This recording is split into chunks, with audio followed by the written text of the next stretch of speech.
कल्याण नहीं कर सकता। जब वो नाम सिद्ध हो जाएगा तभी आत्म कल्याण करेगा। ऐसे कोई नाम लेते रहिए। कोई नाम अपने युग में सब ठीक थे। त्रेता का त्रेता में, द्वापर का द्वापर में, सतयुग का सतयुग और कलयुग का कलयुग। जब आपकी रामायणी में लिखा है कि कलयुग जोग न यज्ञ न ज्ञान, कलयुग में जोग जग ज्ञान कुछ नहीं, इसको निषेध कर दिया। रामायण में बिल्कुल निषेध किया। एक आधार नाम, वो नाम कौन सा है ये आपको नहीं मालूम। इसी को तो आप नहीं जानते, तो इसलिए शंका मत किया करो। ये जिस देश में आप रह रहे हो ये आपका देश नहीं है, ये आपका नहीं, ये परदेश है। इस मुसाफरी में आप यात्रा में हो और कहते हो मेरा है, मेरा है, मेरा, ये धोखा हो जाएगा। आपको नहीं मालूम है, तो इसलिए परदेश है। अपने देश के सोचने की विचार करो। और आपका जो देश है इन जीवात्माओं का, वो कैसा देश है। तो एक छोटी सी प्रार्थना बोलो, हम उसका आपको संकेत देंगे। एक छोटी प्रार्थना बोलो, पहले मैं बोलूंगा, उसके बाद आप। सत्य गुरु सतनाम तुम्हें कोला को परनाम।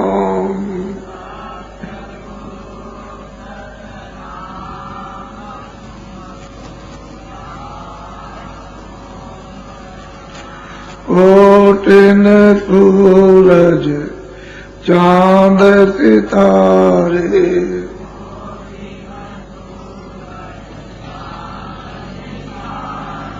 कोटिन सूरज चांद सितारे,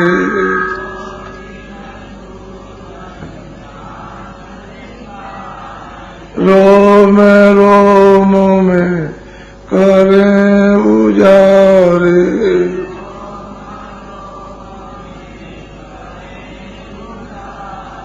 रोम रोम में करें उजारे।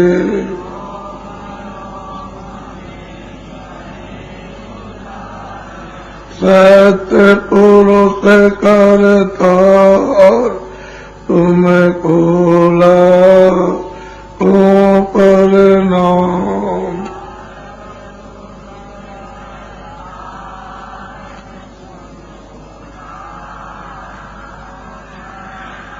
अरबों सूरज चांद सितारे,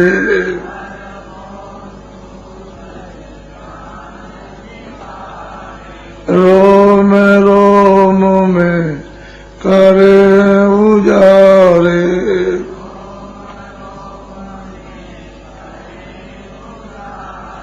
रोम रोम में करे उजारे।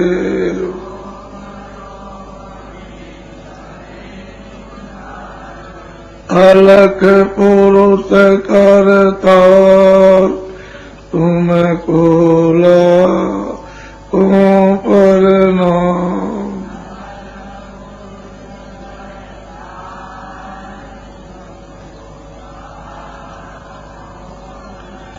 खरबों सूरज चांद सितारे,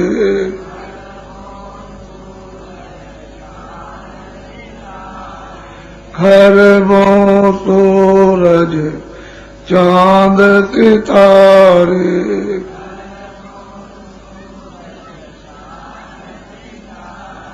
रोम रोम में करें उजारे,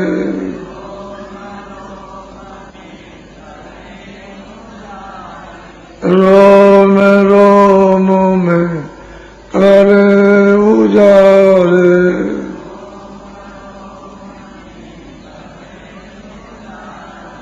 अगम पुरुष करता तुम्हें कोला को परनाम।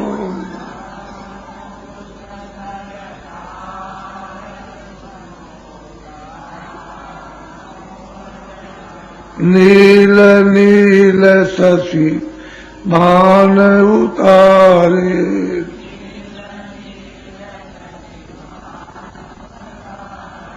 नील नील शशि भान उतारे,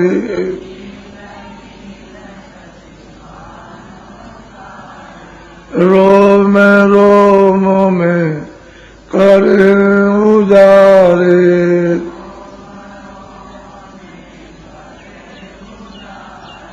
रोम रोम में कर उजारे,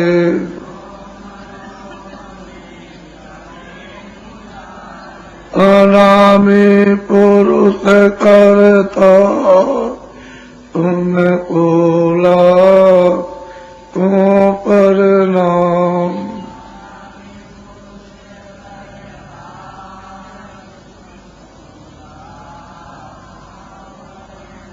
अनामी पुरुष करता तुमको लाखों प्रणाम,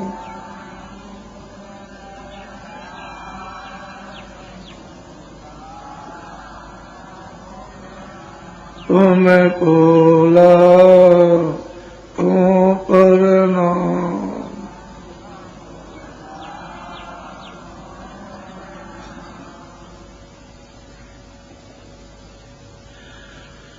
बच्चे और बच्चियों, ये अंधकार का देश है, अज्ञान का। तुम्हारा देश है जहां कभी रात होती नहीं, न कभी दिन होता, न ये पृथ्वी है, न आसमान है, और न दुकानें, न खेती है। इन आत्माओं का ऐसा उज्जवल पवित्र आनंद का अथाह समुद्र, अथाह देश, आप उसको छोड़कर यहाँ परदेश में कैसे आए हो तो आपको तो मालूम नहीं। अगर मनुष्य शरीर में आप इतना ही किसी से पूछते कि भाई मैं कौन हूं, कहां से आया, मुझे कहां जाना है, मैं यहां क्या ढूंढ रहा हूं, तो शायद हो सकता है कि कोई न कोई मिल जाता तो इसका पूरा पूरा पता आपको बता देता। लेकिन आपने कभी तलाश नहीं की, कभी खोज नहीं की आपने, बस ऐसे ही पराये देश में आकर कहने लगे मेरा है, मेरा है, मेरा, ये मेरा है, मकान मेरा है, जमीन मेरी है, ये कारखाना मेरा है, इसी में हल्ला गुल्ला मचाने लगे। सही बात यह है कि आप परदेसी हो, ये मानव शरीर अनमोल है, ये बार बार नहीं मिलता। सतयुग, त्रेता, द्वापर, कलयुग, कितने आपने पुण्य किए होंगे और वो पुण्य जमा हुए होंगे, जो मनुष्य शरीर पाने के इतने दिनों के बाद आपको अब ये अनमोल मनुष्य शरीर थोड़े दिन के लिए दिया गया। मकान मालिक ने ये आपसे कहा है कि देखो ये मकान है मेरा, मैं शुद्ध पवित्र तुमको देता हूं, स्वच्छ, इसमें जीवात्मा बंद है। दो काम इसको दिए गए हैं, एक अच्छा काम, एक बुरा काम। अच्छे और बुरे काम को दोनों को समझ लेना अच्छी तरह से। ऋषि मुनि महात्मा गांव गांव घूमते रहते हैं और ये बताते हैं कि भाई ये अच्छा काम, ये बुरा काम। बुरे काम से दुख होगा, तकलीफ होगी, बीमार होगे, रोगी होगे, लूले होगे, अंधे होगे, बहरे होगे, गरीब हो जाओगे, सताए जाओगे, मारे जाओगे। इस बुरे काम से 4 खानों में, 84 लक्ष योनियों में और नरकों में जाओगे। ये अच्छा काम, इससे सुख मिलेगा, सुख मिलेगा। तो 2 चीजें तो आपको हमेशा ध्यान में रखना चाहिए कि क्या अच्छा और क्या बुरा है। इसी को समझने की तो महात्मा हमेशा सचेत गांव गांव में सबको कराया करते थे। तो कोई आदमी धोखा नहीं देता था, बेईमानी नहीं करता था, झूठ नहीं बोलता था, लड़ाई झगड़े नहीं करता था, चोरी डकैती नहीं करता था, किसी को मतलब ये कि कत्ल नहीं करता था, सीना चोरी नहीं, दगेबाजी नहीं। सब लोग प्रेम भाव से एक दूसरे के काम आते थे और प्रेम से अपने घर में अपने बच्चों की, परिवार की सेवा करते थे। सब में एक दूसरे में प्यार था, कोई लड़ाई झगड़ा नहीं थी, और जरूरत पड़ने पर सब लोग एक दूसरे के काम आते थे। लोग महात्मा आते थे, कभी देखो मनुष्य मंदिर है, ये अमूलक थोड़े दिन के लिए तुमको दिया गया, उसने कहा है कि मैंने थोड़े दिन के लिए दिया, तो तुम ऐसा करो कि उसके दिए हुए अनमोल मनुष्य मंदिर में अपनी जीवात्मा को जगा लो और उस परम पिता, उस प्रभु के पास पहुंचा दो। कभी आपने सोचा ये मनुष्य मंदिर है, थोड़े दिन के आपको उसने दिया, काहे पर दिया? किराए पर। तो आप क्या कर रहे हो? ये सामान इकट्ठा कर रहे हो, ये मकान बना रहे हो, जमीन है, कारखाना है, दुकान है, घर में सब सामान ले आते हो, अनाज है, फल है, सब्जी है, कपड़े हैं, सोना है, चांदी है, इसको रखो। ये तेरा है, ये आपका है। इतनी आपको बुद्धि दी गई और उससे आपने जरा भी नहीं समझ, ये आपका है, ये आपका है, तो किराए पर आपको मिला। ये आपको अनमोल, ये थोड़े दिन के लिए मनुष्य शरीर ये किराए पर दिया। ये सारे संसार का सोना और चांदी एक थाली में रख करके और ऐसे करो कि तुम पर चढ़ा दिया जाएगा, सब तुमको दे दिया जाएगा और तुम खड़े हो जाओ, ये खड़ा हो जाएगा, ये सोना चांदी से खड़ा कर लेगा। ये किराए का मकान है, अनमोल, इसकी कोई कीमत नहीं, ये अनमोल है और थोड़े दिन के लिए आपको मिला। तो आप करते, खेती करते, दुकान दफ्तर का काम करते, जो कुछ भी ले आते, अनाज, सब्जी, फल की, उसको आप खाते, कपड़े पहनते, मकान में रहते, झोपड़ी में रहते, आपको मना नहीं। लेकिन ये तो सोचना चाहिए कि ये किसका है, ये इसका है, किराए के मकान का, ये सारा सामान इसका है, किराए का मकान का है, इसमें जीवात्मा का कोई सामान नहीं। तो जैसे इस समय पूरा हुआ, आप तो इसमें लग गए, काम में, क्रोध में, लोभ में, मोह में, मार काट में, इसमें लूट में, इसमें गाली गलौज में, इसमें, तब तक आपका समय अमूलक खत्म हो गया। उसने वारंट काट के दे दिया, ये लो, जाओ लल्लू सिंह, ये दीनदयाल, ये रामनाथ, श्यामवती, लीलावती, नूरजहां, ये मोहम्मद नूर, इनका वक्त समय पूरा हो गया, जाओ अभी कागज ले जाओ, मकान खाली कराओ। तो सिपाही दौड़ पड़ेंगे। तुम अमेरिका में बैठे हो, चीन में हो, उससे उनको कुछ मतलब नहीं, यहीं से आवाज देंगे तो चीन में आवाज फौरन जैसे तोप लगती है, बम के गोले धड़ाक से लगेगी, आप उलट जाओगे जमीन पर, आंखें अंधी हो जाएंगी, कान बहरे और बुद्धि पागल हो जाएगी, गिर जाओगे। लोग दौड़ पड़ेंगे, तुमको कहेंगे भाई अभी तो तुम ठीक खड़े थे, लेकिन अब कुछ नहीं, न तुम देख सकते हो, न बोल सकते हो, और न सुन सकते हो, न समझ सकते हो। वो कहेंगे देखो ये मालिक का हुक्म हो गया, ये समय पूरा हो गया, मकान खाली कर दो। तो क्या करेंगे सिपाही? ये मन को, बुद्धि को, चित्त को और प्राणों को, और वो जो चेतन जीवात्मा है जिसको रूह कहते हैं, वो शरीर से निकाल बाहर, ये शरीर ऐसे गिर जाएगा।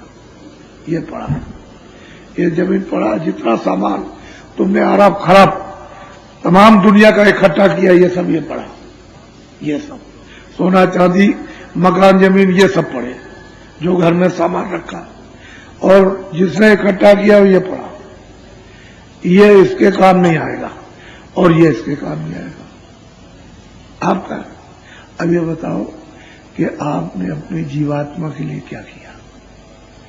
मैं ये पूछना चाहता हूं, वो जीवात्मा जो इससे निकाल दी जाएगी, उसके लिए आपने कौन सा धन कमाया, जो उसकी समय पर कोई भी रक्षा, देखभाल, संभाल नहीं करेगा, तो उसके लिए क्या कमा के रखा? उसके लिए तो कभी आपने सोचा ही नहीं। इसके लिए अरे भाई ये तो किराए का मकान है, ये सामान इसकी हिफाजत रक्षा संभाल के लिए, तो इसकी संभाल करो, रक्षा करो, कपड़े दो, खाना दो खूब अच्छी तरह से, और दबा दो, मकान में रहो, कौन मना करता। लेकिन जीवात्मा के लिए कुछ तो 23 घंटे तो करो इसके लिए मेहनत, और 1 घंटे अगर तुम समय बचा करके जीवात्मा के धन के लिए मेहनत करके तो आत्मकल्याण ही हो जाता। ये जीवात्मा भवसागर रूपी नदी से पार उतर जाती तो वे जलमती मरती। तेरा देश है, कहते मेरा राज है, ये मेरा पूरा गांव है, ये सब तो इसी में लगे रहे आप, तब तक समय पूरा उनका निकलो, चलो निकाल बाहर कर दिया, अब तुम्हारा गांव है। तो बच्चा कहेगा मेरा, उसका भी समय होगा, चलो निकलो। अरे आपका घर गांव है, खेती परदेश में, दूसरे देश में आप अपनी चीजें मान रहे हो दूसरे की, और कहते हो कि मेरा घर है। जब घर तुम्हारा तो तुमने क्यों छोड़ दिया, क्यों इससे निकल के चले गए? तो आपको पता भी नहीं कहां गए, कुछ नहीं मालूम, इसलिए तुमने अपने घर को छोड़ा, वो यहां मारे मारे फिर रहे हो, और आपको अपना घर नहीं मिल रहा, अपना देश नहीं मिल रहा, अपना प्रभु नहीं मिलता, अपना आनंद नहीं मिल रहा, अपना ज्ञान, अपनी शक्ति नहीं मिल रही है, उससे आप वंचित तो ढूंढ क्या रहे हो? आप आनंद ढूंढ रहे हो, खेती में मिल जाएगा, पैदा करेंगे तो खूब खाएंगे, रुपया पैसा इकट्ठा करेंगे, उसमें आनंद मिलेगा, कपड़े ले आएंगे, आंखों से देखेंगे खूब, कानों से सुनेंगे, जिह्वा से स्वाद लेंगे, इंद्री का स्वाद, इसमें क्या ढूंढ रहे हो? आनंद। तो इसमें आपको मिला, इतनी मेहनत की आपने, तो ये क्या है? क्षणिक ठंडक है, आनंद तो तुम्हारा खो गया, उसी की तो तुम तलाश कर रहे हो। जिस आनंद को छोड़ करके आए हुए हो उसी को ढूंढ रहे हो कि राजपाट में, धन दौलत में, इसमें सुंदरता में, इसमें उसमें कहीं मिल जाए तो सब छोटे बड़े उसी की तलाश कर रहे और दो रहे। जब राज में चले गए तो कुछ नहीं, इसमें चले आए धन दौलत में तो उसमें कुछ नहीं, इसमें कुछ नहीं, कुछ है नहीं, इसमें नहीं है बच्चा, यहां कहां मिलेगा? यहां तो वो चीज है ही नहीं, जहां तुम ढूंढ रहे हो जंगल है, ये भूल भ्रम का, ये बियाबान अंधकार अज्ञान का जंगल है, इसमें कुछ आपको नहीं मिलेगा। कोई महात्मा कोई फकीर मिलते तो आपको मनुष्य रूपी मंदिर में सीधा जिस रास्ते से जीवात्मा आई उसी रास्ते से वापस बता देते, कहते इसको पकड़ लो, चलो अपने घर में, वो तो रास्ता भटक गया।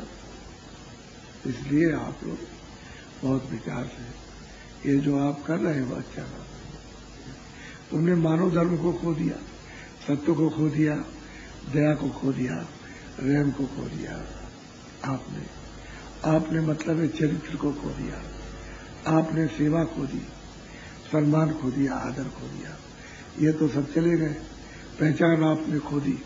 तो ये बताइए कि मानव धर्म तो खत्म हो गया, मनुष्य के जितने गुण थे वही तो मनुष्य का मानव धर्म था, वो तो समाप्त हो गया। आप झूठ बोलना, धोखा देना, बेईमानी करना, दगाबाजी करना और चोरी करना और डकैती करना और हिंसा करना और निर्दयता के कत्ल कर देना, आदमी का बच्चे को काट डालना, ये क्या किया? क्या मालूम है आपको कि क्या है ये अच्छा बुरा कर्म? रामायण में लिखा है तुम्हारे यहां कि मैं उन सबका हिसाब करता हूं, काल रूप होकर के खड़क लेता हूं और उसका बदला लेता हूं। तो आप ये अदले बदले देना पड़ेगा, ये तो कर्म का कर्जा है। जैसे किसी से बाहर से यदि कर्जा लेते हो बैंकों से तो उसका ब्याज देना पड़ता, तो ये कर्म का कर्जा है, जिसको मारा काटा, नाक काटी, कान हाथ पैर ये चीज दिया, गला काट डाला, तो कर्म का कर्जा है, मैं ब्याज के आपको देना पड़ेगा, तो फिर वो आपसे बदला लेगा। फिर आपको ये मनुष्य शरीर मिलेगा, सतयुग त्रेता द्वापर कलयुग कितने बीत जाएंगे अनगिनते, ये मनुष्य शरीर आपको प्राप्त नहीं होगा। ये तो आपकी बात तुमको अमूलक मनुष्य शरीर इस जीवात्मा को जगाने के लिए और उस परमपिता परमात्मा को मनुष्य रूपी मंदिर में प्राप्त करने के लिए आपको दिया गया, और आपने इसमें कुछ नहीं किया। तो मेरी बात को सुनो आप बड़े ध्यान से। ये जो आप देखते हो कि शरीर में किधर आंख है, किधर ये आंख देखते हो, अगर ये तुम्हारी आंख बंद हो जाए, ये कान तुम सुनते हो तुम्हारे बंद हो जाए, तो सुनाई दिखाई देगा? नहीं देगा। तो फिर सब ऐसी बात समझ लो। इसी चीज को समझने की जरूरत थी। जब तुम ऊपर से इन्हीं रास्ते से भेजे गए थे, तुम्हारी आत्माओं की जमीन यहां तो नहीं है, ये तो जमीन शरीर की है। ये जो शरीर है, ये पशुओं का, मनुष्य का, परिंदों का, ये कीड़ों का ये शरीर, उसकी ये जमीन है, और तुम्हारा सबका आसमान का। लेकिन जो जीवात्मा तुम्हारे अंदर बैठी है, बंद है, उसकी जमीन ऊपर है और आसमान नीचे है। जमीन ऊपर है, आसमान नीचे। ये जीवात्माओं की जमीन नहीं है। वो तो बहुत सुंदर जमीन, बहुत खूबसूरत जमीन, बहुत आनंदित जमीन है, बहुत शक्ति ज्ञान की जमीन है। ये क्या है? ये तो मतलब नहीं है। आप देख लो इसको, ये शरीर की है, जड़ की। शरीर क्या है? जड़ है। लेकिन चलता फिरता क्यों है? इसमें चेतन जीवात्मा जो भगवान का अंश है, वो इसमें बैठा हुआ। तो अब ये बताओ, तुमने कभी सुना? बड़े बड़े डॉक्टर, बड़े बड़े वैज्ञानिक भारत में आए, बहुत रिसर्च कर रहे हैं, और उन्होंने रिसर्च किया कि भाई इस शरीर के अंदर कौन रहता, तो आलिम एक समझ में आने वाले नहीं। एक बालू का एक छोटा सा कण, एक जगह उठा लिया जाए, उसके 1,00,000 टुकड़े कर दो, उससे भी जीवात्मा छोटी है। अब तुमसे पूछा जाए कि शरीर के अंदर जीवात्मा कहाँ बैठी हुई है, तो आप नहीं बता सकते हो। तुम मेरी तरफ सुनो, तुम तो पढ़े लिखे हो, समझदार। ये देखो, इधर इस शरीर में बैठी हुई है वो जीवात्मा। तो कहाँ? यहां नहीं है, इधर नहीं बैठी, न यहां पर है, न वो इधर है, न इधर नाभि में है, न इंद्रिय द्वार में, और न गुदा चक्र में, कहीं नहीं। यही नहीं यहां पर। मेरी तरफ सुनो ध्यान से। यह जीवात्मा इधर देखो, दोनों आंखों के मध्य भाग में, दरमियान में ये बैठी हुई है। इधर ये, इधर देखो, ये इसका डंडा, ये आकाश का डंडा। ये आंखें बंद हो जाएंगी तो आकाश नीचे, ये, और आंख खुल जाएगी तो ये आकाश ऊपर है। ये यहां बीचों बीच में बैठी है, इधर ये डंडा है। तो इसके आगे उधर कुछ, इधर ये मृतलोक है, ये बीचों बीच में बैठी है। तो जीवात्मा में, उस रूह में, उस सोल में एक आंख है। शरीर में 2 आंखें, कितनी आंख हुई? बोलो, 3 आंखें हुई। ये जीवात्मा बैठी हुई है, उस जीवात्मा में 1 कान, उस रूह में 1 कान, और शरीर में 2 कान। कितने कान हुए? 3 कान हुए। ये जीवात्मा बैठी है, उसमें 1 नाक। जीवात्मा में, रूह में 1 नाक, और शरीर में 2 नाक। कितनी नाक हुई? तो तुमने कभी किसी से सुना था कि 3 आंखें होती, 3 कान होते, 3 नाक? अब तुम ये नया, ये हमारा आध्यात्मिक विज्ञान है, ईश्वरीय विज्ञान है। ये हमेशा रहता है, इसको कोई लोप नहीं कर सकता। और जब पाठ पढ़ाया जाता है तो इतना सुगम, इतना सरल, इतना सीधा, लेकिन तुमने उसको इतना मुश्किल कर दिया, क्योंकि अज्ञान में, भूल भरम। यदि बहुत सीधा है, बहुत सरल है, लेकिन उसको तुमने इतना टेढ़ा मेढ़ा कर दिया, इतना कष्टदायक, कि लोग ये समझते हैं कि भगवान की प्राप्ति कभी हो ही नहीं सकती। तो तुम्हारी रामायण झूठी हो गई। रामायण में लिखते हैं कि कलयुग के समान भगवान की प्राप्ति के लिए दूसरा कोई युग नहीं। सतयुग, त्रेता, द्वापर कुछ नहीं, कलयुग ही में भगवान मिलते हैं। लेकिन तुमने कभी ये सोचा है कि कैसे भगवान का दर्शन होगा? तो जब तुम्हारी जीवात्मा की आंख बंद है और शरीर की आंखें बंद है, तो तुमको न तो इधर से दिखाई देगा, न उधर से देगा। अगर जीवात्मा की आंख खुल जाए, तीसरी आंख ज्ञान चक्षु दिव्य खुल जाए, तो तुमको स्वर्ग भी मिल सकता है, वैकुंठ भी मिल सकता है, और परम पिता परमात्मा का जो ईश्वर है उसका साक्षात्कार, और उसके बाद ब्रह्म का भी साक्षात्कार, उसके बाद पार ब्रह्म का भी साक्षात्कार कर सकते हो। लेकिन तुम्हारी आंख खुल जाए। पर ये आंख बंद क्यों हो गई? कि तुमको अधिकार दे दिया अच्छे बुरे कर्मों का, कि जो तुम चाहो सो करो, पाप और पुण्य, हमारी तरफ से कोई रोका टोकी नहीं है। तो आपने मतलब ये अधिकार पाकर फिर आपने पाप पुण्य, पाप पुण्य, पाप पुण्य, तो ये सब गंदगी आपने, ये सब की सब, ये उसका हृदय, ये नीचे हृदय नहीं है। इधर देखो, इस डंडे के नीचे हृदय नहीं, इसके ऊपर, इस आकाश के ऊपर जीवात्मा का हृदय। तो जो कुछ भी तुमने पाप पुण्य अच्छा बुरा जो कुछ भी आपने किया है छोटा बड़ा, ये सब इसके ऊपर जमा है। वहां आग तो जाएगी नहीं, और ये जल भी नदियों का नहीं जाएगा, न आपके कुओं का जाएगा, न पाइप का जाएगा जो धो देगा साफ कर देगा, ये तो कुछ नहीं। तुम्हारा शरीर ही जिंदा जला दिया जाए तो पाप नहीं जलते। ऐसी जगह उसने जमा कर रखी है, उन्हीं का तो हिसाब होता है। तुम जो कुछ भी सुबह शाम कर रहे हो, 60 बरस 70 बरस 80 बरस तक किया, तुमने जो कुछ भी वो सब वहां लिख रहा। तुम्हारा जिसके साथ जो किया वो सब वहां पर है। और जब तुम यहां से इस किराए के मकान से वहां ले जाए जाओगे तो वहां तो कोई अंधेरा है नहीं, उजाला ही है। तो वो नक्शा ऐसे फैला दिया जाएगा पूरा का पूरा वर्षों का। और जिसके साथ जो कर रहे हो वो सामने है। वो पूछेगा कि भाई तुमको तो ये बताया था कि बुरा काम, ये अच्छा काम, बुरे काम को मत करना, अच्छे काम को करना तुमको अधिकार दिया था, तो तुमने अच्छा काम नहीं किया। ये तुमने क्या किया, ये कर रहे हो, ये क्या किया तुमने। तो पूछेगा भाई हमने भेजा था महात्माओं को, किताबों को लिखवाया था, तो तुमने उसको नहीं पढ़ा, महात्मा कोई नहीं मिले। आप क्या जवाब दोगे, बात तो समझ। इसलिए आप आए थे अरे जीवात्मा को दिखाने के लिए। ये दरवाजे पर बैठ गई, ऊपर जाने का रास्ता है और फिर इसको नीचे गड्ढे में लिए चले जा रहे हो, तो बताओ फिर तुम्हारा ये मानव जीवन का क्या लाभ हुआ। मनुष्य जीवन खाने के लिए, सोने के लिए, भोगने के लिए, गाली गलौज, चोरी चमारी या बेईमानी दगेबाजी करने के लिए या कत्ल हिंसा के लिए नहीं दिया गया। आत्म कल्याण के लिए मनुष्य शरीर अनमोल साधना का धाम है। इसी से लोगों ने प्राप्त करके किताबों लिखा, देख करके लिखा, देख के लिखा।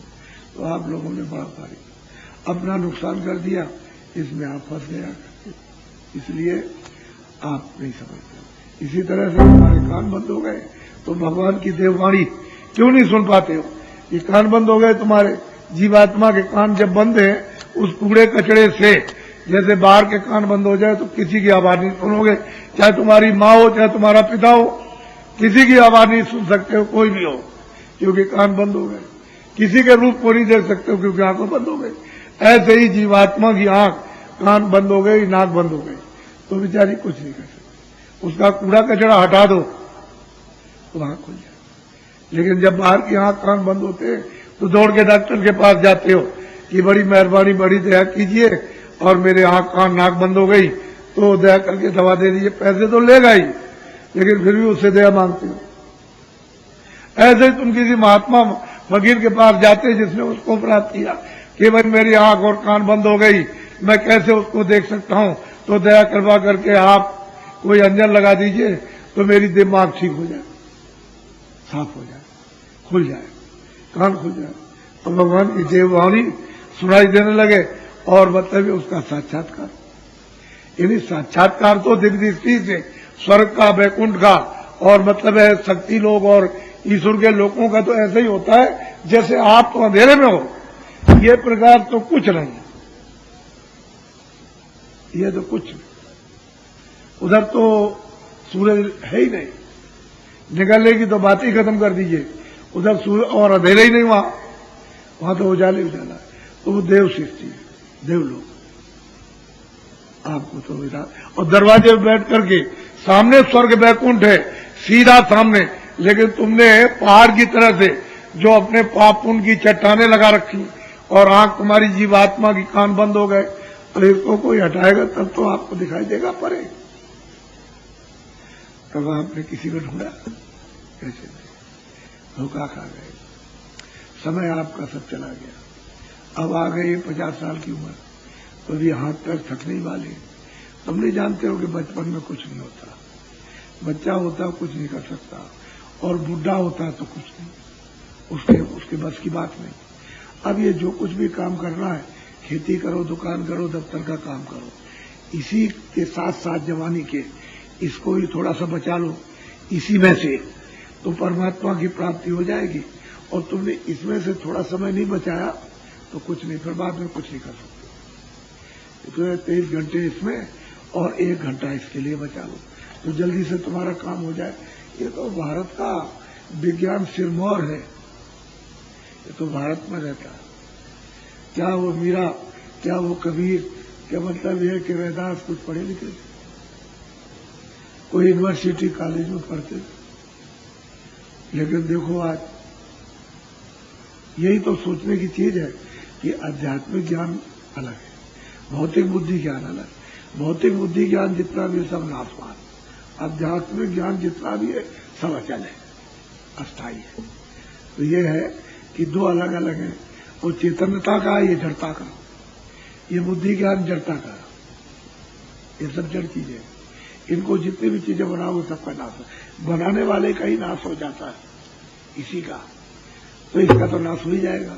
और फिर वो जीवात्मा चेतन है, उसको इसने नहीं बनाया, वो तो मतलब यह है कि ऊपर से आई है, तो वो तो नाश नहीं होती है। उस पर आवरण, उस पर कूड़ा कचरा ला दिया, उसको हटाओ और अपने घर में ले चलो, स्वतंत्र है।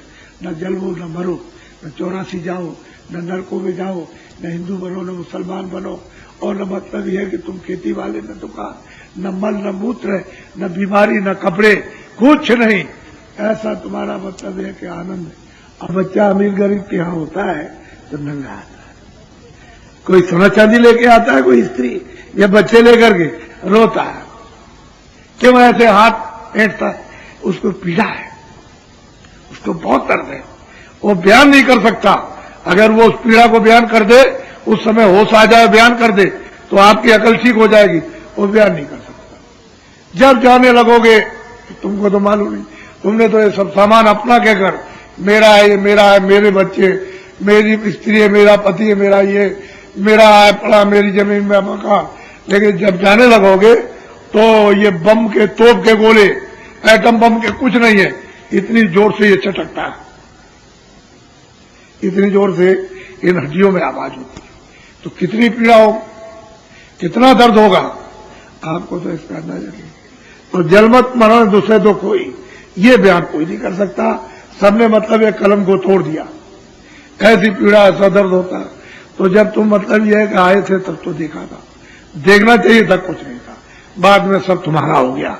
लेकिन जब जाने का समय हुआ और उसने कहा कि चलो, उसने कहा हमारे इस मकान को खाली करो, तो बस आप रोटी खा रहे हो, खड़े हो, आप हवाई जहाज में जा रहे हो, मोटर में, वहीं गिर गए। अरे क्या हो गया, क्या हो गया, किसी को तो कुछ दिखाई देगा नहीं, वो तो अंदर से अंदरी का काम। बात मतलब यह है कि कहते हैं हम निकलो जल्दी से, मन बुद्धि चित्त और प्राण और जीवात्मा को निकाल के बाहर कर दिया। अब ये रह गई मिट्टी, ये सामने क्या करोगे, घर में रखोगे तो बदबू आएगी। तो क्या कहते हो, अरे ये जल्दी करो, देर मत करो, बहुत डर लगने लगा, इस पर कपड़े डाल दो, अब नहीं देखा जाता हूं, इसको ले जाओ। धीरे से कहोगे ले जाओ, लेकिन बाहर वाले चिल्लाएंगे कि भाई क्या हो गया, अकेले चला गया, तो उसको इधर मतलब वहां ले आओ। अंदर वाले तो धीरे से कहेंगे, लेकिन धीरे धीरे फिर जोर से कहने लगेंगे ले जाओ। कपड़ा डाल करके उसको ले जाते हो बाहर। मुसलमान गड्ढा खोदते नीचे डाल देते और हिंदू लकड़ियों पर रख देते हैं। तो उसको देखना चाहिए कि कपड़ा ढक के रखा था, लेकिन जब आग लगाई फुर, कपड़ा तो एकदम और शरीर दिखाई देता। तो आपको ये देखना चाहिए कुछ लिए जा रहा, जब देख लो ये तो बिल्कुल नंगा हो गया, कुछ लिए जा रहा, कोई सोना चांदी लपेटे जा रहा। अरे तुम्हारे, तुम इतना नहीं ज्ञान कर सके बुद्धि से, भौतिक की बोध भी करते विवेक, तो आपको ये जानकारी तो फिर मोह ममता में नहीं फंसते। तो ये भी काम करते, खेती दुकान, दफ्तर का कपड़े पहनते, बच्चों की सेवा करते, अतिथि का सत्कार करते, ये सब काम हो जाता और जीवात्माओं के भी कल्याण हो जाता, उसको भी जगा लेते आप। तो इसमें से कुछ नहीं किया। ये परदेश है, जहां चल रहे हो, लड़ाई कर रहे, कसरतबाजी, ये सब है, ठकर सबको बुला देता, किसी को छोड़ता नहीं है। उसने 4 खाने, अंडज पंडज उखवा के स्थावर, 4 खाने 84 नस्लें उसने बना रखी हैं और कई नाम के उसने नायक बनाए। तुमको इतना से निकाल के वहां डालेगा ना, तो कहा तुम्हारा वहां सेव करेगा। ऐसे लाख लाख मील की लगियां उन पर टांग करके, और इतने इतने बड़े बड़े खंभे हैं जैसे सारा संसार, ऐसे एक खंभा जल रहा, उसी में लगा करके ऐसे जलाए जाते करोड़ों करोड़ों वर्षों तक। कितने राजे महाराजे चिल्ला रहे, लाखों मीलों तक आवाज आती है, लेकिन ये कब दिखाई देगा? जब अंदर की दिव्य आंख, ज्ञान चक्षु, तीसरा नेत्र, जो मनुष्य रूपी मंदिर में सबके आंख, वो जब खुल जाएगा तो दिखाई देता। तब ये होता है कि उसको इस जीव की क्या दुर्गत होती है। अरे भाई, तुमको कर्म बंधन में तो बांध ही दिया, आजादी तुमको इतनी दी है कि जितनी भगवान को भी आजादी नहीं मिली, इतना अधिकार कर्म करने का दे दिया आपको। जो चाहो सो करो, लेकिन उसका फल अपने आप भोगो। हम ना आदेश देते ना मना करते, वो तो अधिकार आपको। और तुम अगर कुछ ना करो तो निकल चलो, उसके लिए भी कुछ नहीं कहता, निकल जाइए। हमारा कर्जा हमको दे दो, जो तुमने लिया दिया हमको चुका दो, हमको दे दो ये, और अपना चले जाओ, उसके लिए रोक टोक नहीं है। लेकिन ये कर्जा है जो कितने युगों का, आप चुका लोगे अपने ऊपर, किसी महात्मा फकीर से मिलो तो वो उसको जला देगा, धो देगा। तुमने रामायण नहीं सुनी है? नयन अमीर दोष में नेत्रों में जो दोष आ गया, उसको महापुरुष जो है जड़ी बूटी औषधि आंख पर लगा देते हैं, तो मैल जीवात्मा का कट जाता, तो दिव्य आंख, ज्ञान चक्षु, तीसरा नेत्र खुल जाता है। और यहीं से बैठ करके दरवाजा पर बैठे हुए और फिर अपने घर में प्रवेश नहीं हो सके, और नीचे जा रहे अंधेरे में। अरे उजाला में जाना चाहिए था, प्रकाश में, रोशनी में। इसलिए मैं तो कुछ अमूलक चीज देने आया हूं, लेकिन मेरी कुछ जरूरी बातें सुन लो, आगे बड़ी तकलीफ आने वाली। कोई भगवान आपको और महात्मा श्राप नहीं देते, वो कुछ नहीं। महात्मा तो कभी देते ही नहीं, सवाल ही नहीं, भगवान भी नहीं देता। लेकिन जो जो आपने कर्म किए हैं उसका तो आपको दंड मिलेगा। तो बताइए, आपने कुछ बचाव के लिए सोचा है तो आगे बहुत तकलीफ आने वाली है। 47 सालों में इतनी तकलीफ नहीं आई, ऐसी बीमारियां आपने नहीं देखी, ऐसे झगड़े नहीं देखे, समझ गए, ऐसी महंगाई नहीं देखी, आपने अर्थ की ऐसी कमी, रुपए पैसे की कमी नहीं देखी। ये सब आगे आने वाली है, उसको मैं संकेत दे रहा हूं कि तुम लोग इसको सुन लो, और सुन करके कोई बचाव का सोचो, समझ लो इस बात के लिए। तो मेरी बात सुनो, एक चंडी देवता है, देवता, या तो उसको देवता कहो, देवी कहो, लेकिन बाहर की चर्म आंखें, ये शरीर की जो 2 आंखें बाहर से, इनसे वो नहीं दिखाई देता, इनसे उसको नहीं देख सकते हो, देवता को, देवी को। किससे दिखाई? जब अंदर की दिव्य आंख, ज्ञान चक्षु खुल जाए, उससे वो दिखाई देता। तो चंडी यानी देवता, वो एक मसाल लेकर के 4 वर्ष हुए, अब 2-3 दिन ज्यादा हो गए, 4 वर्षों से वो बोल रहा हूं कि देखो होशियार हो जाओ। चंडी जो है एक मसाल लेकर और एक हाथ में तलवार लेकर वो विश्व के देशों का दौरा कर रही है, सबका। बात को समझ लीजिएगा आप, विश्व के देशों का दौरा कर रही, तो क्या करेगी? वहां के धन को गायब कर देगी, छुपा देगी। जो नाम होगा वहां के धन का, यानी रुपए पैसे डॉलर का या और कुछ है यहाँ, और जो भी नाम होगा उस देश का, उसको गायब कर देगी। तो वहां की जनता चलाएगी कि भाई पैसे किधर हो, चले गए। वहां के जो सेठ साहूकार हैं वो चिल्लाएंगे भाई ये किधर गया। तो शासक भी चिल्लाएंगे कि भाई ये बात समझ में नहीं आई कि रुपया पैसा किधर चला गया, ये कमी कैसे हो गई, क्योंकि हमारा देश तो भरपूर था, संपन्न था, तो ये कमी कैसे हो गई। तो सब उस देश में जाएगी, वहां गायब कर देगी, उस देश में जाएगी, उसको गायब करेगी, उसमें जाएगा, उसको। जितने विश्व में देश हैं सब में जाकर के गायब कर देगी। भारत में भी आएगी।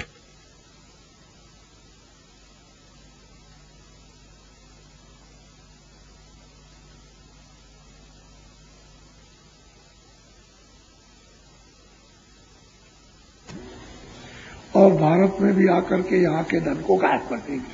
तो यहाँ की जितनी जनता है वो सब चिल्लाएंगे भाई धन किधर गया। सेठ साहूकार चिल्लाएंगे, ये फैक्ट्री कारखाने वाले और दुकान वाले वही धन किधर चला गया। तो शासक लोग भी चिल्लाएंगे, जो शासन करते हैं वही धन किधर चला गया, ये चिल्लाएंगे बड़े जोर के साथ। तो क्या करेगी वो चंडी कि राष्ट्रपति और प्रधानमंत्री के मन को खराब कर देगी। पहले तो आपस में मन खराब करेगी और फिर जब मन खराब हो जाएगा तो वो कहेंगे राष्ट्रपति और वो कि अच्छा उस मुल्क पर हमला कर दो, वो कहेगा उस मुल्क पर हमला करो, वो कहेगा उस मुल्क पर हमला करो, वो कहेगा उस मुल्क का हमला करो। तो ये बच्चों, जब एक दूसरे मुल्क पर हमला होने लगेगा और उधर वो ये गायब कर देगी, तो ये बताओ कि लड़ाई में ये नहीं लगता, ये लगेगा नहीं लगेगा, तो ये किधर से आएगा, ये किधर से आ जाएगा। लड़ाई में तो यानी अकूत धन खर्च होता है, और फिर किधर से आएगा। फिर वो चिल्लाएंगे वहां के लोग कि हमारे देश में अनाज नहीं रहेगा, जनता यानी भूखों मरने लगी, और ये भूखों, तो वो अभी चिल्लाएगा कि मेरे यहां जनता भूखों मरने लगी, तो वो भी चिल्लाएगा मेरे यहां, तो मेरे यहां अगर किसी के पास हो तो मुझे भेज दो अनाज। तो जब अनाज नहीं होगा तब क्या होगा, कोहराम मचेगा। ओला, पहले सोच लो, तुम्हारे हित की बात कर रहा हूं, मेरा इसमें कुछ नहीं है, तुम अपना सोचो। मैं तो तुमको संकेत दे दूंगा कि तुमने जो कर्म किए हैं उसका आगे मतलब यह है कि कष्ट, दुख, तकलीफ भयंकर आने वाली है, तुम उसके लिए बचाव करो। तो बचाव के लिए कुछ सोचना चाहिए। किसी से पूछो भाई हमको तो नहीं मालूम, लेकिन आप बता दीजिए, तो वो बता देगा कि हम इस तरह से बचाव करो। तो ये तकलीफ तुमको नहीं मालूम, ऐसी बीमारी यानी फैलेगी कि तुम बंबई और कलकत्ते और दिल्ली जाओ और वहां सब डॉक्टरों के दवा खोजो तो सब के सब ये जवाब देंगे, न तो इसकी कोई फैक्ट्री है न दवा। वैसे मैं डॉक्टर हूं तो मैं ये टैबलेट तुमको दे दूंगा, तुम खा लो, लेकिन ये दवा नहीं है, और 1 रुपए की दवा 1000 रुपए। तो मेरा बच्चा ये किधर से देगा, यानी क्या बीतेगी, ये तुम्हारे भले के लिए। तो बुरा काम मत करो, अच्छा करो, यानी क्या करो, सत्य बोलो, दया करो, सेवा करो, आदर करो, पहले समझ लो, रक्षा करो, एक दूसरे के काम आओ, ये अच्छा काम है। धोखा मत दो, बेईमानी मत करो, झूठ मत बोलो, दगेबाजी मत करो, चोरी मत करो, डकैती मत करो, ये बुरा काम। अच्छे काम को करो, चलो आज ही से शुरू कर दो।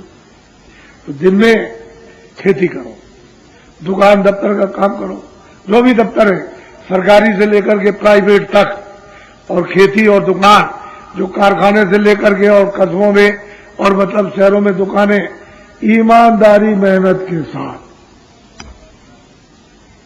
ईमानदारी मेहनत घर में चाहिए, नहीं पति पत्नी 2 मिनट भी नहीं चल सकते, ईमानदारी मेहनत होनी चाहिए। ईमानदारी मेहनत भाइयों में चाहिए, नहीं भाई भाई नहीं रह सकते। ईमानदारी मेहनत अपनी जाति में चाहिए, नहीं जाति नहीं रह सकती। ईमानदारी मेहनत धर्म में चाहिए, जो भी धर्म किसी का, हिंदू मुसलमान कोई भी धर्म हो, ईमानदारी मेहनत उसमें भी चाहिए। अगर नहीं रहेगी तो नहीं धर्म चलेगा। ईमानदारी मेहनत राज में चाहिए, अगर वहां भी ईमानदारी मेहनत नहीं होगी तो राज नहीं चल सकता। ये बात आपने क्यों नहीं सोची? आपको तो अपने हक की कमाई, कहीं भी काम करते हो आपको मिलता है। दफ्तर में किसी सरकारी गैर सरकारी दफ्तर में काम करते हो, वेतन आपको मिलता है।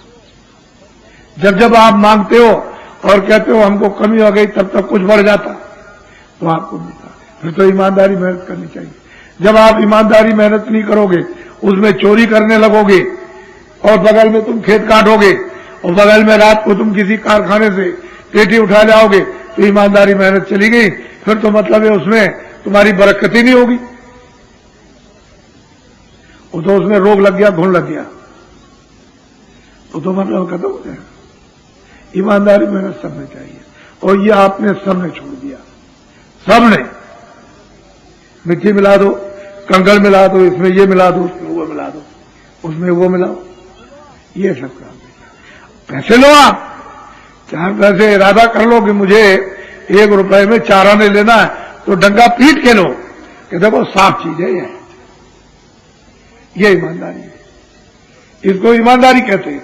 मेहनत की और मेहनत का आपने फल लिया कि ईमानदारी यह है कि मतलब 1.25 रुपए का है, तो ठीक है दे देंगे भाई, चीज तो खराब नहीं। लेकिन जब आप बेईमानी करने लगे, मिलाने लगे, तब तो उसमें रोग लग गया। तू नहीं समझता है कि मेरा ये कैसे निकल जाएगा, लड़की बीमार, लड़का बीमार, स्त्री बीमार, पति बीमार, माता पिता बीमार, अड़ोसी बीमार, पड़ोसी, सब पैसा तेरा उसमें चला जाएगा। परेशान अलग, काम से अलग जाएगा, घर का काम नहीं, दुकान का नहीं। तो ईमानदारी, मेहनत बहुत बड़ी चीज है, वो मनुष्य का सबसे बड़ा खंभा है, और वो आप लोगों ने सबने छोड़ दिया।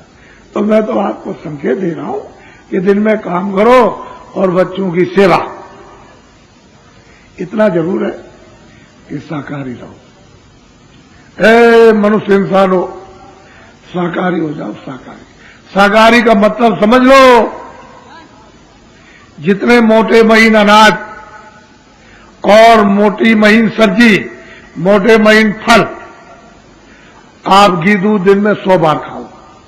आप नर नारी बच्चे बच्चों को मना किया जाए तब ये कहना, तो आप इसको खूब खाइए, आप कौन मना, लेकिन अशुद्ध आहार नहीं।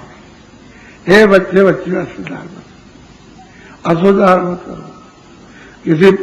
किसी आदमी को, किसी बच्चे को, किसी जानवर को, किसी पंछी को, किसी को, अरे अशुद्ध आहार नहीं। अशुद्ध आहार से अशुद्ध बुद्धि, फिर बीड़ी तंबाकू हुक्का पियो, मैंने तो कभी पिया नहीं। हे बच्चों, ऐसा कोई नशा मत करो जिससे तुम्हारी बुद्धि पागल हो जाए। तुम घर में किसी बहू बेटी को, मां को नहीं पहचान सकते, अगल बगल में बुद्धि पागल हो जाएगी। उस पागलपन में चले जा रहे हो, गड्ढा मिलेगा, पैर पड़ेगा, टांग टूट जाएगी, टांग टूट जाएगी और सिर लड़ जाएगा, फट जाएगा, मर जाओगे। बताओ पैसा कहां से आएगा? ऐसा वैसा न रामायण कहती, न महात्मा कहते हैं, न कुरान कहती है। फिर आप क्यों ऐसा करते? बीड़ी तंबाकू कर दियो। लेकिन जो बच्चे 18-20 साल के हो गए, बीड़ी तंबाकू हुक्का नहीं पीते, अरे बच्चों तुम कभी भूल कर मत पीना, ये बुरी आदत है। जो पीते हैं उन्हीं को पी लेने दो, तुम मत पीना। अगर जीवन अपना चाहते हो, रोज तुम चिल्लाते हो, देखो ये स्कूल है, ये बच्चे पढ़ते हैं, छात्र, तुमने इनके बारे में कुछ सोचा? मुझसे सांप कहलाना चाहते हो और कुछ दे दूं तो मिर्चे लग जाएंगे आपको। तुमने इनके बारे में कुछ सोचा? जिस समय पर तुमको देश आजाद हुआ था, उस समय पर बड़े बड़े लोगों को शिक्षा देनी चाहिए थी कि देखो भाई, अब तो देश हमारा आजाद हो गया, अब तुम्हारे हाथ में सब कुछ आ गया, फौज आ गए, खजाना आ गया, कागज पत्तर, कोर्ट कचहरी, सब कुछ आपके हाथ में आ गया।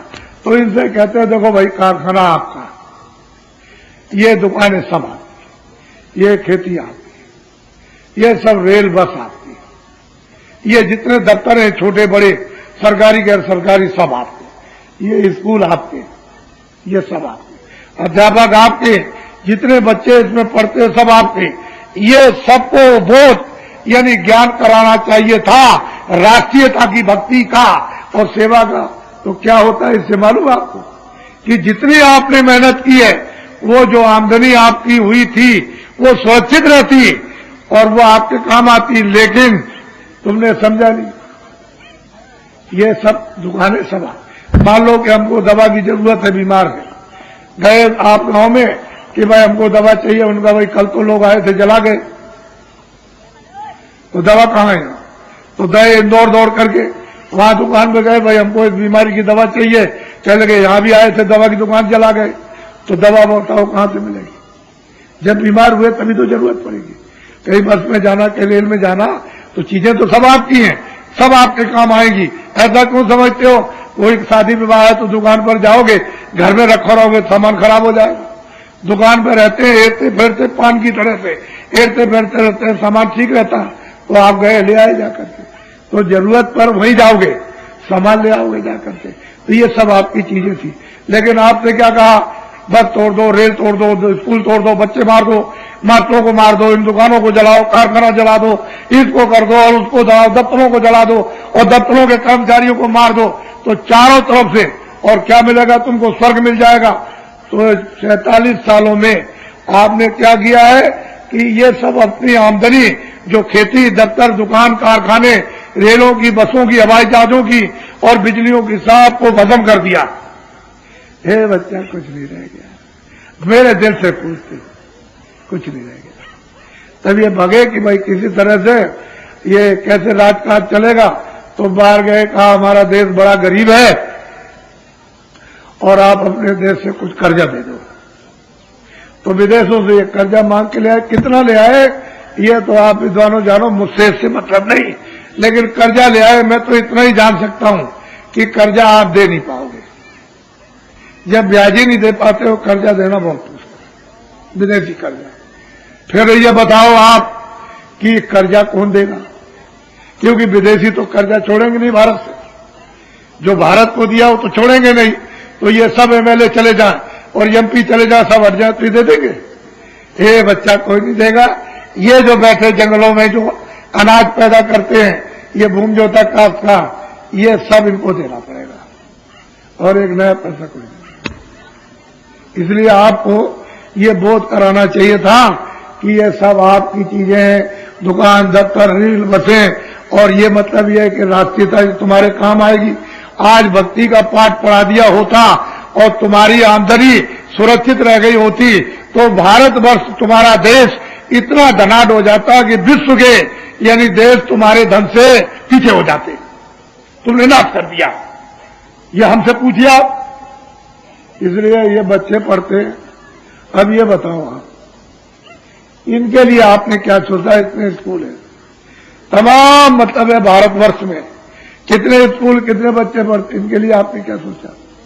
अब जब पैसा नहीं रह गया, यानी कर्जे का पता नहीं कहां लगा, तो भगे आप वहां विदेशों में, वहां के सरकारों से कहा हाथ जोड़कर कि हमारा देश गरीब है, अपने देश के सेठ साहूकारों को यहां दे दो, तो अपने पूंजी का यहां से ले चलो, विस्तार कर दो, क्योंकि वहां पूंजी नहीं रही।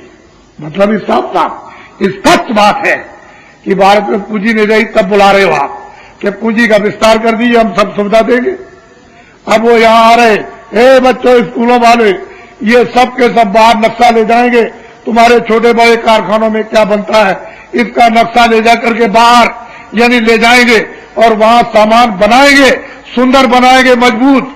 तुम्हारे यहां 400 रुपए का, उनके यहां उनका सामान 50 रुपए का। ये मानो 2 अरब की मानो मंडी है, भारतवर्ष है मनुष्यों की। ऐसी मंडी को कौन नहीं चाहेगा? तो वो सामान ला करके फेंक देंगे। ए बच्चों, सुंदर रहेगा, मजबूत रहेगा और सस्ता, वही 400 रुपए 50 रुपए का, तो लोग सब उसको चाहेंगे कि भाई वो सुंदर किया गया, मजबूत किधर चला गया, सस्ता किधर है, बढ़िया वाला, वो हमको चाहिए, हमको ये दुकानों पर नहीं। तो ये दुकानों का सामान देसी आपका रखा रहेगा, या तो इसको और कम में निकाल दीजिए, जल्दी जल्दी रखा रहेगा। तो ये दुकानदार कारखानों से यानी सामान पेटियों से नहीं मंगवाएंगे, वो सामान वही स्टॉक गोदाम में जमा हो जाएगा। जब जमा होगा तो लेबरों को वहां से मजदूरी किधर मिलेगी, इसलिए वो कारखाने ऑटोमेटिक बंद हो जाएंगे। तो जब उनके मैनेजर और उनके कर्मचारी बाबू और मजदूर जब घर में बैठ जाएंगे, जब कारखाने बंद हो जाएंगे, तो उनके भी तो बच्चे इन स्कूलों में पढ़ते हैं और कामगारों के बच्चे भी पढ़ते हैं और लोगों के भी पढ़ते हैं। तो आपने इन बच्चों के बारे में कुछ सोचा, कुछ विचार किया? तो कहते हो हम विद्वान हैं और कहते हो हम डिग्री प्राप्त की, कहते हो हम बड़े समझदार। आपने इसके लिए जनरेशन, ये जो दुरुपयोग होने जा रहा, ये जनरेशन के बारे में बच्चों छात्रों के लिए सोचा?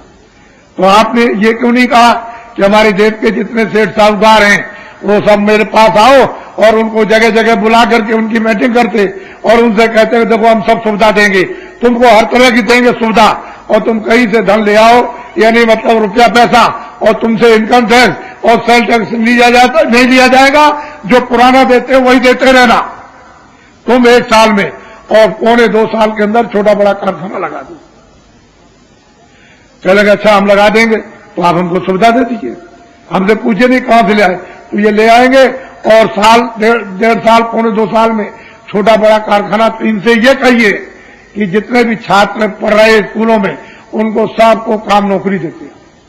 इनको तो ये छात्र, इनको ढूंढने की जरूरत नहीं, एप्लीकेशन लगाने की जरूरत नहीं है, ये वहीं से पोस्ट कार्ड अपना लिख देंगे और वो जमा रहेगा, मैंने ये डिग्री प्राप्त कर ली, अब करने जा रहा हूं, तो वहां रखा रहेगा। जैसे ही डिग्री प्राप्त होगी उनको पता चल जाए, इनको काम नौकरी दीजिए। तो भारत का जो वास्तव में वैज्ञानिक तबका उसका उपयोग हो जाएगा। और भारत का जो वैज्ञानिक है, जो छात्र है, अगर इसको सुविधा मिल जाए तो इतने विज्ञान का विकास करेगा कि विश्व में इतना विज्ञान नहीं जो भारत का कर जाएगा। लेकिन आपने उनको सुविधा दी, खाने को ठिकाना नहीं, कहता है कुएं में गिरने जा रही, हमको दुआ दे दीजिए हम सीने मरेंगे। भाई क्यों कहले कहीं काम नहीं मिलता, ये डिग्री हमारे पास में कोई काम नहीं मिल रहा, कहीं भी नौकरी भी नहीं मिल रही कि बाल बच्चों को। फिर यह है कि इनमें ढोलना डाल देंगे। ढोलना समझते हो, जो गाय भागने वाली होती है दूसरे खेत में चली जाती है तो उसको एक लकड़ी का ढोलना डाल देते हैं, तो फिर पैरों में जब भागती है तो खट खट लगता है, वो तो आप जानते ही हो। तो इनको ढोलना का मतलब समझते हो, इनके साथ एक गले में बांध दिया जाएगा, वो शादी विवाह एक बांधी जाएगी। तो जब घर में आएगी तो दूसरे दिन बोलेगी कि भाई अब तो कहीं जाओ, कहीं काम हम देखो, कहीं नौकरी चाकरी, तो कुछ कमा के ले आओगे, हम भी पहनेंगे, तुम भी पहनोगे, खाएंगे। तो बेचारा एक दिन दो दिन धीरे धीरे कहा, फिर कहती रही, तो बेचारा निकल के बाहर गया। महीने 2 महीने बाहर घूमता रहा, कहीं बंबई किधर, और खर्चा भी किया। घर लौट के आया, कल कहीं काम नहीं मिला। तो घर में अब वो जोर से तड़क भड़क होने लगी, हम तुमको देख लेंगे, तुम हमको। तो कहता है माँ बाप से, कहने लगे ऐसी जिंदगी किस काम की, सीधे ही नदी में गिरता हूं कुएं में। और कितने बच्चे ऐसे ही मर गए, कितनी स्त्रियां मर गई। तो आप ये नहीं जानते, इस पर सोचो। इनको अपने देश के लोगों को सुविधा दे दो। और बाहर के आने का भी मूर्त नहीं है, यानी योग नहीं है बाहर के आने का, बाहर विदेशियों के आने का और व्यापार करने का बच्चों मूर्त नहीं है। और तुम्हारा भी बाहर व्यापार करने का मूर्त नहीं है। तुम विदेशों में व्यापार करोगे तुम्हारा नुकसान हो जाएगा, ये लिख लीजिए आप। और विदेश के लोग भारत में व्यापार करेंगे, उनका नुकसान हो जाएगा। लेकिन आपने ये प्रतिज्ञा की है कि तुम्हारा भारत में नुकसान होगा, पूंजी निवेश में हम देंगे, तो ये और घाटा हो गया। हम चिल्ला रहे 4 वर्षों से कि नुकसान होगा, और आप कहोगे नहीं हम नुकसान देंगे, तो कितना जमीन आसमान का अंतर। तो किसी की बात तो सुनना चाहिए कि भाई चिल्ला रहा, कोई अपने मतलब के लिए चिल्लाए, तब तो आप कह सकते हो भाई सब रोएंगे, ये चिल्लाएंगे। अभी आते हैं सब स्त्री को, ये बहुत तकलीफ है, बहुत बीमार है, बहुत परेशान है, और पैसे नहीं है, और ये नहीं है, और हम सब जगह आए, सब दवा खा ली, तो यहां कोई अस्पताल खुला? तो कहते नहीं आशीर्वाद दुआ देना। अब पता नहीं इनको कहां से मालूम हो गया कि दुआ आशीर्वाद दे दीजिए। मैंने मेरे पास कोई अस्पताल रखा हुआ जो मैं तुमको दवा बांट दूंगा, वहां दवा बटती है, वाले लो जाके दो, तो दवा हमने सब खा ली। अब यह कहते हैं मैंने लाखों कितने लाख रुपया खर्च किया, कुछ भी नहीं हुआ। अभी इसको देख करके तकलीफ होती, ये तो काम आपका था, मेरा काम तो ये नहीं था। मेरा काम तो यानी अच्छाई बुराई का बोध कराना और जीवात्मा को जगाना मेरा काम था। तो तुम कहने अब ये कर दीजिए। अब बड़ा भारी नुकसान होने जा रहा। भारत का आदमी बच्चों ये बड़ा लालची है। मेरी बात को अपनी किताब में रखना लिख करके, ये बाहर के विदेशी अड्डा जमा लेंगे और थोड़ा बहुत आकर के पूंजी का विस्तार थोड़ी बहुत कर देंगे। वैसे तो उन्होंने क्या किया है कि वहां आए 3-3 लाख के बोर्ड लगा दिए मुंबई, कलकत्ते में, दिल्ली में, और कंपनी का नाम रख दिया और शेयर निकाल दिए और शेयर बिक रहे। एक ईंट भी नहीं रखी है कि सुई की नोक बन जाए, और शेयर बिक रहे। वो तो अपना लेकर के डॉलर चले गए बाहर, और ये दलाल उस शेयरों को बेच रहे, वो खरीद रहा, वो खरीद रहा, और एक भी चीज इतनी भी नहीं बन रही। अगर देखने जाइए तो कहीं उसका नाम पता ही नहीं। हे बच्चों तुम क्या हो गए, ये सोच लो। भारत का आदमी बड़ा लालची है। ये चारों तरफ अड्डा जमा लेंगे और बड़ी बड़ी पोस्ट वालों को, जो बड़े ऊंचे पोस्ट पर है, बड़ी की पोस्ट पर, उनको खरीद लेंगे, तो तुम्हारा भारत फिर गुलाम हो जाएगा, फिर हो जाएगा। कहते कुछ है, करते कुछ है और सोचते कुछ। कोई बैठता नहीं है साथ, जो कहे, जो सोचे और जो करे तब तो बैठ जाए। ये कहा और ये किया और ये सोचा, 3 काम अलग अलग हो गए, तो कैसे एक जगह मिलाप होगा। इसलिए अस्त व्यस्त हो गया, अस्त व्यस्त। व्यवस्था जो पहले की थी अस्त व्यस्त हो गई, वो व्यवस्था बिगड़ गई। अब बिना ऋषियों मुनियों के ये व्यवस्था आपके आने वाली नहीं। अब ये बताओ, तुम अनुभव करो, कि जिसमें कोई नशा कर लिया और पागल रहता, सुबह भी करता, शाम को वो घर चला सकता है, कोई आमदनी कर सकता। आप पहले उसको देखो। जब आप अपने घर में एक छोटी सी चीज देख लो तो बड़ी बड़ी चीज देखो, फिर राज कैसे चलेगा, बड़े काम कैसे होंगे। तो मैं तो एक सत्य बात आपके सामने, शायद मैं तो अमोलक चीज देने आया हूं कि मेरा तो समय फिर मुझे मिलेगा नहीं, और पता नहीं तुम्हारा समय पूरा हो जाए। तो मतलब यह है कि आज ही रात को तुम्हारा समय पूरा जाओ क्या, कोई 2 महीने में, कोई 4 महीने में, इसमें 2-4 महीने में कई लोग चले जाएंगे। तो मतलब समय, तो मैं तो ये सोचता रहता हूं कि एक घड़ी आधी घड़ी, आधी में पुनः उसी संगत साथ की हर को टपरा, एक चिंगारी भी, वो मतलब यह है कि योग रूपी अग्नि की इसके हृदय में जहां यानी पहाड़ों का पहाड़ पापों का जमा वहां पड़ जाएगी तो तमाम जला देगी। इसका तो बहुत बड़ा काम हो जाएगा। तो मैं ये सोचा करता हूं, इसलिए मैं तुमको अमूलक चीज देना चाहता हूं, वो प्यार से ले लो, आदर से, सत्कार से लो, इज्जत से लो, मान सम्मान से। मैं बेइज्जती में थोड़ी देना चाहता हूं, मैं तो मैं तो आपका पक्का सेवक हूं। मैं कोई महात्मा थोड़ी हूं जो आप सोचते हो कि महात्मा होंगे, महात्मा नहीं, बिल्कुल नहीं, नाम निशान को नहीं, सिर्फ आपका सेवक है। आप फिर सेवक से काम ले लो। वो चतुर वो है मालिक जो सेवक से काम ले ले, जितना ज्यादा काम ले ले। और वो थोड़ी की बेवकूफी की बात है कि सेवक सेवा करने आया और उससे आप काम नहीं कर ले सके तो भाई मालिक किस बात की। सेवा करने वाले से सेवा ले लो। जो सेवा करता है वो तो सेवा ही करेगा। महात्मा जितने भी आए तो कभी महात्मा नहीं हुआ। आपने जो भी कहा उन्होंने कभी नहीं कहा मैं महात्मा, यानी उन्होंने तो स्वप्न में भी नहीं ख्याल किया कि महात्मा है। अगर महात्मा कहते तो सीधे न रखो, कैसे कह देंगे, बड़ा मुश्किल, कैसे भाव रखेंगे महात्मा का। इसलिए वो सेवक रहते। तो आप अमूलक चीज ले लो, ये मिलेगी नहीं आपको, चाहे जितना दुनिया में हीरे जवाहरात बांटो, पैसों से मिलने वाली नहीं है। ये तो जब उसकी कृपा दया होती है और महात्माओं को आदेश मिलता है तो कहते हैं भाई मानव आत्माओं पर ये आत्मधन की वर्षा कर दो, तभी ये होता है। वैसे पैसे से नहीं मिला, पूरा रात पाट दे तो आपको नहीं मिलेगी, चारों तरफ घूम जाइए आपको मिलने वाली नहीं है। तो घर बैठे आप ले लो, आप गंगा स्नान करो, अच्छा आपको ये चीज मिलेगी नहीं। पीछे आप विचार करना तो 2 चीजों का तो ध्यान रखना, सहकारी देना।